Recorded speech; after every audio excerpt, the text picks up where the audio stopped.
What's up, everybody? Hope all is well. I am in the jiu-jitsu parking lot, walking around aimlessly, and thought I'd bring you a nice podcast today. So hopefully you're ready for it. I am currently writing, always writing a book, but I'm currently I'm actually rewriting a book called The 4 Stages of Fitness Business Success. And I wrote it a very long time ago, and I'm doing a kind of a revamp of the book as some things have changed. And so it's been really interesting. And I was writing stage 2 this morning, and stage 2 is anywhere. Usually revenue level starts at around 20K, goes up to around 50K. So that's kind of where I'm at right now. And so if you're, listening to this and you're here, awesome, you're in the right place. And if you're not in there or you're past it, it's still, probably be some good reminders for you. So stage 2, I remember stage 2 is very interesting for me, where it's kind of where you go from the guy that did everything, right? The person that, nothing actually happened in the business without you physically doing everything. And stage 2 is like where that starts to not happen, where you start to have some staff members to be able to, help you grow the business, right? And I remember, stage 2 for me was back in 2010 or whatever, I don't know, a long time ago. When we had a front desk lady named Sandy, I had Big Tom, we had this kid named Joe, who was like a young trainer, and a new hire named Michelle, who was really a rock star. And that's kind of was the team, right? And, in the very beginning, it was just me and Tom for forever. And then I started bringing on these other trainers and staff members. The interesting thing is as you have more staff, one of the things you want to do is you want to keep them fed, right? You want to keep them happy with how many hours they're working and things like that. And sometimes what happens is you need to give up training hours to be able to give them training hours, right? And I'm not saying in stage 2 you do no training hours, because I was still doing a decent chunk of them, but I was doing less. And the less part for me was the hard part, because the easiest thing in the world for me to do is show up to the gym, start the 6 a.m. session, train the 6 a.m. session, and then do it again at 7. There's no time management skills needed. You just show up and you do the work. And where I started to really struggle as a business owner was when I didn't have that structure. And there was things that needed to get done for the business that, hey, you don't have to train this hour, so someone needs to do the marketing, someone needs to do the selling, and there's no one telling you what to do. There's no one telling you how to do it. There's no one, because a lot of stuff at that point, you don't even know what to do.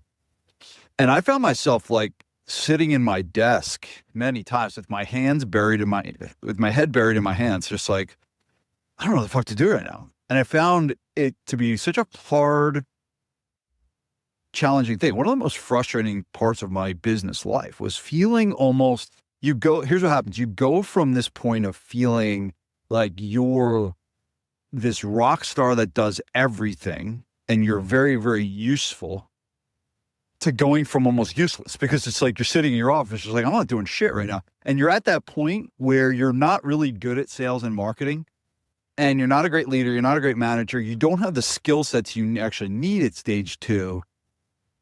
Yet you have the time to do it because you've delegated some of the sessions to 2 other people.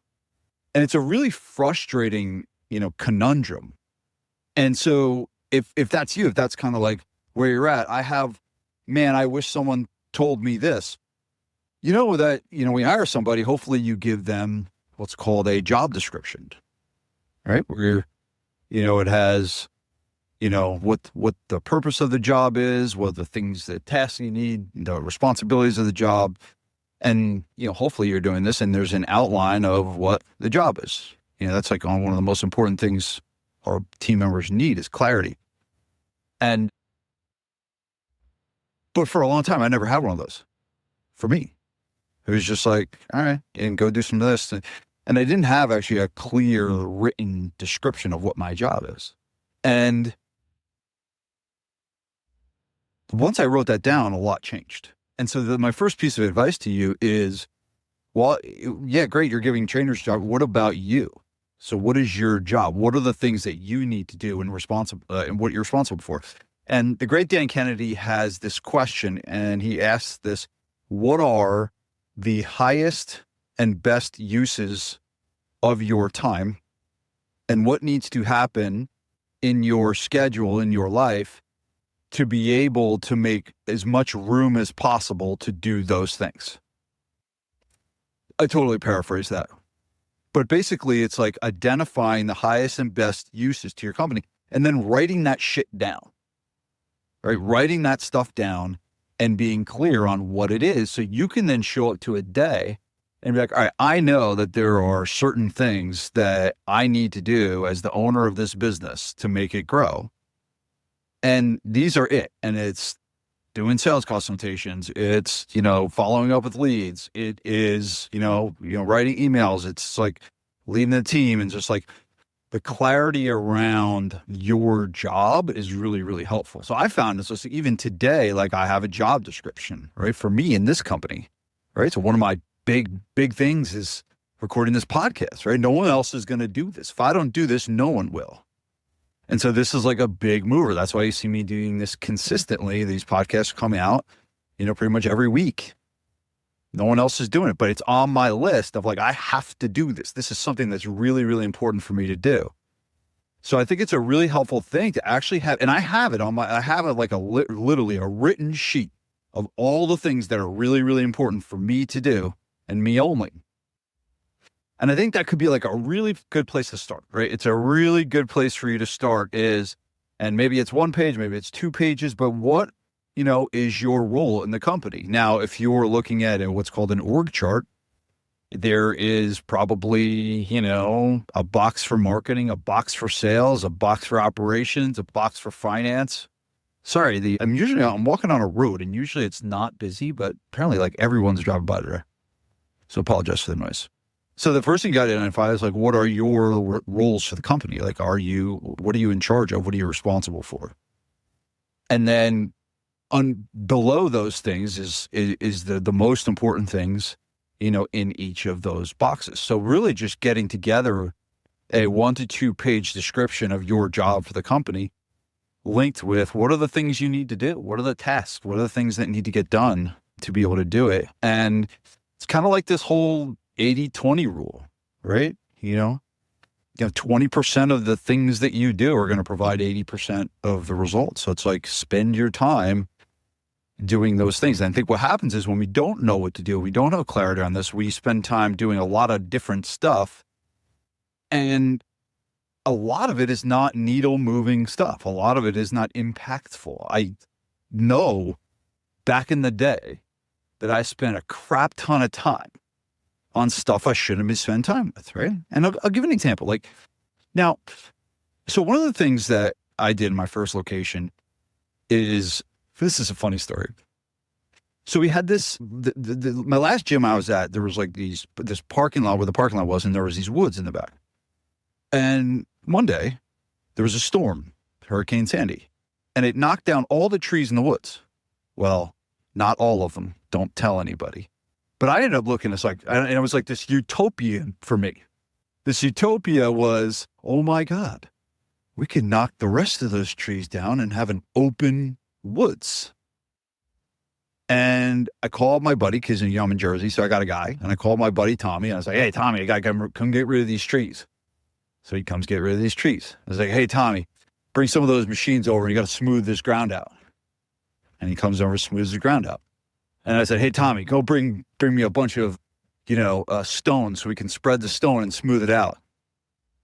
And so we come and spread the snow down. And then I went and found used turf. And I, bought the used turf, and we turfed the outside. And, about 8 months later, after almost getting kicked out of my lease because of it and getting almost arrested by the community for having massive, huge pieces of equipment on where I'm not supposed to have it because they didn't pull any permits. I just had my guy Tommy just coming and doing shit. But I GC'd that project, and I want to tell you the amount of time and energy that I spent getting that outdoor turf was, it was crazy. It was like me avoiding doing the real things I need to do. And yeah, technically it did give us more space, but it was like outside space that, was a very, very good, nice perk and bonus. It did not give us a ton more income producing. We could have done the same stuff in the parking lot. It was nice to have turf, but it was just, it was an example of my inexperience as a business owner of finding shit to do because it wasn't clear on what I really needed to do. And even so, when I found out what I really, really needed to do, like marketing and selling, I was just not good at it and what do you do when you're not good at something? You try to avoid it, right? But that's just an example of I did not have clarity of my role in the company. So I found all these other things to do.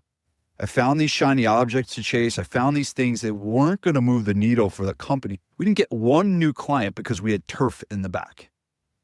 We just ended up a few days in the summertime being able to be on turf. And honestly, I got a huge tick out there once and I was like, damn it, I should have never built this freaking thing. Because it was literally in the woods. Like we had a turf field that was in the woods. It still exists today. We're not at that location anymore, but it still exists, right? But that's just an example. It's just like of me not being clear on what my job is for the company and finding stuff to do because it filled the time and I felt like I was doing stuff, but it really wasn't. And so that's what you need to do. You need to get clear, right? Because when you're in stage 2, you got a new job. Your job is no longer train people. Your job is learning how to lead and manage people. And your job is learning how to market and sell to grow the company that needs to be grown. That's the job. So you got to be clear on that role. And if you spend on stage 2, what happens is what a lot of guys do is they get all like geeked out about this stuff and they fill their time with more training sessions. They're like, I don't really know what to do, so I'm just going to train more. And what you got to do is you got to get past that. That's a growing pain. And you got to get past that point of that uncertainty of what to do, the uncertainty of how to do it. And you got to learn. You got to learn. And that's what the book is about. Like the book tells you kind of what to do, what you need to focus on at what stage and what are the problems you're going to face. Like, and that's a big one is like uncertainty of what to do, lack of clarity in the role and working on the wrong things. It's a big, big problem in stage 2 that, business owners really struggle with. All right. So that's really it for today. That's why I wanted to just share that with you and understand. And here's the thing. I bet you someone's listening to this that's not in stage 2, or you maybe in stage 1 or stage 3 or whatever, that maybe you're unclear on what your job is. Maybe you're unclear on what your role is. And your job is to sit down and figure it out. Now, ChatGPT is like, makes it so freaking easy for this stuff to do. It will just tell you what to do. But get that sheet of paper and have that sheet of paper in your backpack and desk and sit down and make sure, right, that the things that you do, if I could look at the inventory of your day, what did your calendar show me? Would your calendar reflect the most important things that you need to be doing for your company? And if it doesn't, that's what the things you need to change. So get clear. It's not easy.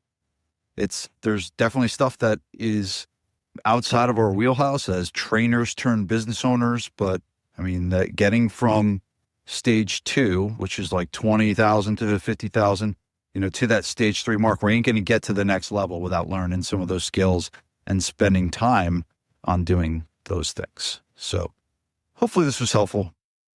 I'll see you on the next one. Peace.